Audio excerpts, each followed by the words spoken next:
The morning sun rose pale over the McGraw ranch, spilling a cool light across the dew-silvered grass. Clara stood on the porch with a basin of water, scrubbing the twins' shirts and hanging them in the breeze. She heard them laughing somewhere near the barn, their voices carrying in the clean air like small bells. For a moment, she let herself imagine this could last. A home, a purpose, but the sound of hooves on the road cut the thought short. By the time the rider reached the yard, she recognized the figure. Sheriff Amos Crow swung down, dust falling from his coat like he'd brought the whole trail with him. He tipped his hat, eyes narrowing not in suspicion, but in the way of a man weighing how deep the news might land. "Morning, Miss Whitcomb." Elias. His voice was easy, but the glance he cast between them carried weight. "Word's getting around town you two are keeping house without vows. Folks will start thinking that means something." Elias met the sheriff's gaze without blinking. "They'll think what they like." Crow's jaw moved slow over his tobacco. "Trouble is, thinking has a way of turning to talk, and talk to judgment. You mind your business, Elias, but I thought she ought to know." The words burned in Clara's ears. She smiled politely, thanked him, and went back to her washing, but the basin's water trembled as she wrung the cloth. She could feel the dust of the station again on her skin, the weight of strangers' stares. She would not bring that down on Elias, not after the kindness he'd shown. Late that afternoon, another figure appeared on the horizon, this one walking, cloak flapping against the wind. Martha's face was flushed from the heat, her hair loosened from its pins. She mounted the porch steps without ceremony. "I thought you were in town," Clara said, surprised. "I was. Then Henry Calloway asked me to marry him." Martha's eyes flickered, part pride, part something else. "Said it'd be better for both of us." "I accepted." The words landed like a stone in Clara's chest. "You, Martha, don't look at me that way," her sister snapped, though her tone softened just as quickly. "I don't have the luxury of dreaming. Henry's land is good. His roof doesn't leak. I can make it work. But you, living here without a ring, it'll destroy what's left of your name. And his." Clara's fingers tightened in her skirts. "Then I'll leave before it comes to that." Elias's voice came from the doorway. "Is that what you want?" She turned, startled to find him there, shadows stretching long behind him. "I don't want to shame you." His eyes searched hers, but he didn't answer. Instead, he stepped past them, heading toward the barn, leaving the air heavy with what neither of them had said. That evening, Clara found one of Elias's shirts hanging by the hearth, a tear along the shoulder seam. She threaded a needle and mended it by lamplight, her stitches neat and sure. The twins shuffled in with their hands full of wildflowers, yellow and white blooms, stems crushed from their grip. "These are for you," Seth said, voice shy but certain. She set the needle aside, took the flowers, and pressed her nose to them. "They're beautiful." From the kitchen doorway, Elias watched. The lamplight brushed over his face, softening the hard lines, but his gaze was steady, holding something she couldn't quite name. 2 days later, word reached the ranch that Henry Calloway had been at the saloon, boasting about trading up to Martha. He'd spoken Elias's name with a smirk, calling him a fool for taking in leftovers, loud enough for half the town to hear. When Sheriff Amos repeated it to Elias, the rancher's jaw worked slowly, his eyes fixed on the dirt at his feet.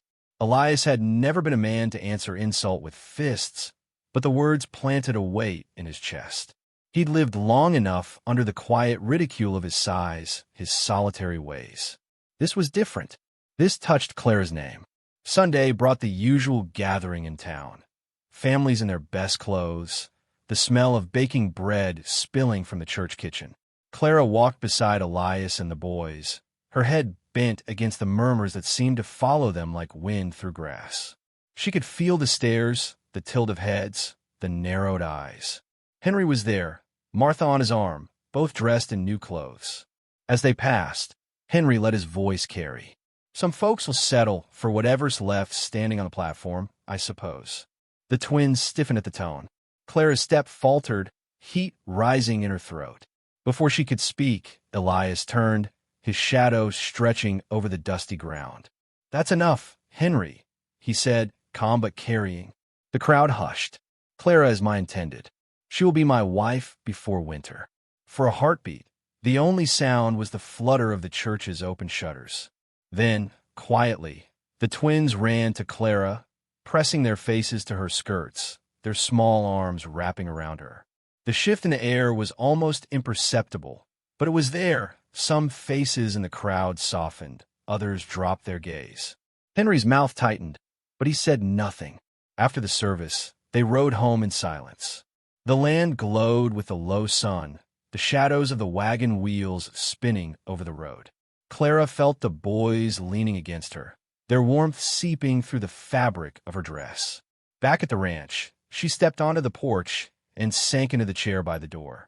The twins tumbled into the yard, chasing each other through the dust. Elias returned from the barn and set a tin mug of coffee beside her. She looked up. "Thank you." "For what?"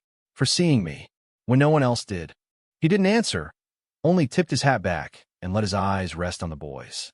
The evening light washed the world in gold, touching the edges of the fields, the tips of the mountains, the loose strands of hair around her face.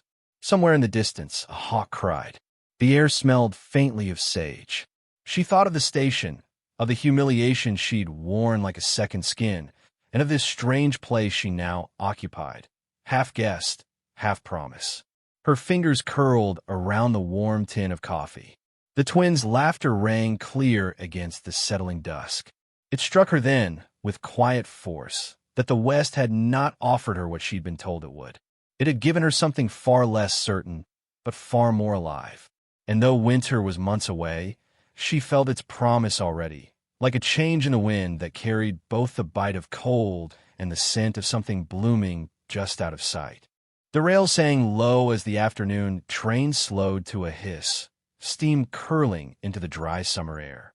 Heat shimmered over the platform, bending the horizon into a wavering mirage, and the smell of hot metal and cold dust clung to every breath. Clara Whitcomb stepped down in a pale blue dress that had once felt fine in a St. Louis shop, but now seemed foolishly delicate against the grit of this place. She gripped a carpet bag like a lifeline, eyes scanning the crowd for the face she'd studied in a single worn photograph. He was there, Henry Calloway, broad as a barn door, his sweat-darkened shirt clinging to him, jaw working under a sunburned scowl. Their eyes met, and in the small eternity that followed, the air seemed to stiffen. He looked her over, head to boots, and his mouth curved downward in a shape that left no room for hope. "She's not what I ordered," he told the station master in a voice pitched to carry. Laughter, sharp and mean, bloomed from somewhere behind him. "Too small-boned for ranch work. Looks soft as a parlor girl. Won't last a month." Clara's face did not fall, not in front of these strangers, but the fingers around her bag whitened until her knuckles ached. She felt the eyes of the platform on her, curious, appraising, some pitying, most satisfied at the little drama unfolding. She forced her chin up. Martha appeared from the road, skirts dusty from the walk, eyes wide as she took in the scene. She moved toward Clara, but the damage had already rooted itself. Henry spat into the dirt, tipped his hat to no one, and turned his back. Whispers fluttered between the bystanders. Sheriff Amos Crow leaned against a post, chewing tobacco with lazy interest, his gaze flicking between Clara and the receding figure of Henry. Beside him, Hattie Loomis leaned forward like a cat scenting cream, already tasting the retelling she'd offer the sewing circle. The crowd drifted away in pairs and trios, murmuring. Clara stood alone, the train's departing wheels clattering away her imagined life before it could begin. She breathed in through her nose, out through her mouth, as her mother had taught her when tears threatened. A shadow crossed her boots. She looked up into the steady, unhurried gaze of a man she hadn't noticed before. He held his hat in his hands, the brim turning once between his fingers. Behind him stood two boys, mirror images of each other, no taller than her waist. They clung to his trousers, peering out at her with the guarded interest of wild fawns. "Ma'am," the man said, voice low and careful, "please come with me. I need a mother like you for my twins." She blinked, certain she'd misheard. The station's dust swirled between them, catching in the late light. I don't think. My name's Elias McGraw, he went on. My wife's been gone 2 winters. The boys, they need someone with a kind hand. It was not the kind of proposition a girl could answer without suspicion. Yet there was no trace of hunger in his eyes, only a quiet steadiness, the same kind she'd seen once in her father when he brought in a half-starved hound. I wouldn't be proper company for you, she said. Not after this. Her voice cracked on the last word. Town'll talk either way, Elias replied. But talk dies down. Boys' needs don't. One of the twins, emboldened, stepped forward and offered her a pebble, palm smudged with dirt. Something in her chest shifted, fragile and unwelcome, like thaw in early spring. She glanced at Martha, who gave the smallest nod, approval or resignation. Clara couldn't tell. With a slow exhale, she said, All right. The road to the McGraw ranch was a ribbon of dust under a sky so wide it pressed against her ribs. The wagon rocked over ruts, each jolt stirring the scent of sun-baked grass and leather. The twins sat close on the bench beside her, whispering to each other in a language of half-words only they understood. Elias drove in silence, glancing her way now and then as if to be sure she was still there. The land unfurled in soft gold and green, framed by mountains painted in blue shadow. A hawk traced circles overhead, unhurried. She'd imagined the west loud and restless, but here it moved with the patience of a sleeping animal. When they reached the ranch house, the porch boards creaked under her steps. Inside, the air smelled of pine and hearth ash. The furniture was worn but clean. A quilt draped over the back of a chair bore the faded stitchwork of a woman's hand. In the kitchen, jars of preserves lined a high shelf, their amber contents catching the late sun. The twins lingered near her skirt, studying her with solemn faces. One reached up without a word, and she, without thinking, took the small hand. His skin was warm, pulse fluttering like a bird's wing. That night, after a supper of cornbread and beans, Clara followed Elias to the boys' room. The walls were papered in drawings, crayon horses, and stick-figure families. She bent to tuck the blanket under one boy's chin, then the other, smoothing their hair as they blinked sleepily at her. She had not been anyone's comfort in years, and the simplicity of the act nearly undid her. Elias stood in the doorway, arms folded loosely, the lamplight cutting soft lines into his face. He said nothing, but she caught the faintest easing in his stance, as though some tightness he'd carried too long had finally loosened.